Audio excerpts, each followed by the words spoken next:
Secretary Yellen, thank you for being here. As we know, Russia is still earning hundreds of millions of dollars each day in hard currency through its oil and gas exports. Even though the president banned Russian oil imports, which I welcome, Treasury continues to provide sanctions licensing for banks transacting in transactions related to Russian energy. This includes financial services allowing other countries to import Russian oil and gas. Why are these licenses being provided? So we are working very closely with our partners to have a coordinated set of sanctions.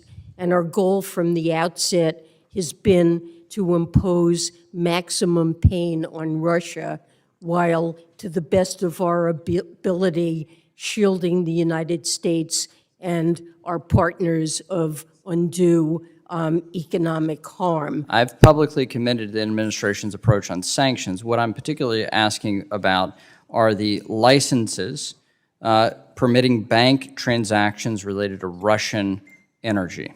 Well, in following up what I just indicated, unfortunately, many of our European partners remain heavily dependent on Russian natural gas as well as oil.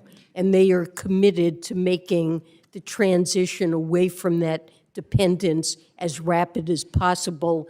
We're doing all we can to help.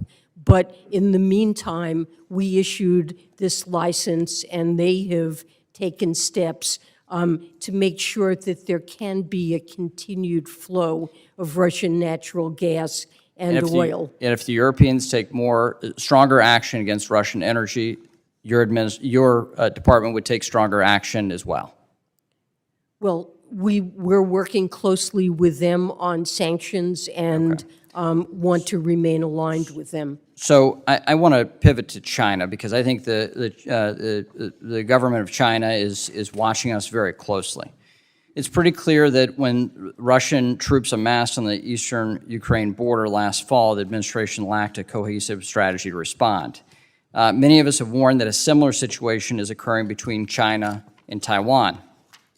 Now, for example, Chairman Xi has vowed to, quote, smash, end quote, any attempts at independence by Taiwan. We've seen an unprecedented incursion by the Chinese into Taiwanese airspace, including sending dozens of planes into Taiwan's air defense identification zone. Has the administration issued a warning of sanctions or a threat of sanctions to Beijing to deter military action by China against Taiwan? So clearly, the administration and the Treasury Department are opposed to any unilateral change in the status quo with respect to Taiwan.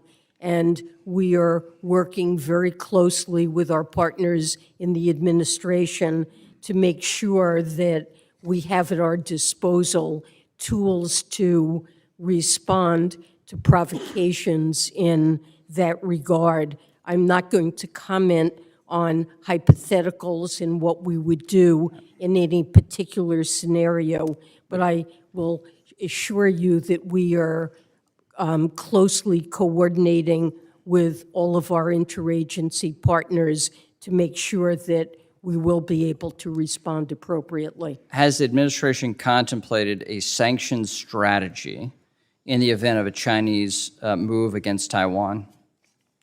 I'm not going to comment on specifics. We have put sanctions in China in place on China with respect to forced labor in Xinjiang and provocations with Hong Kong.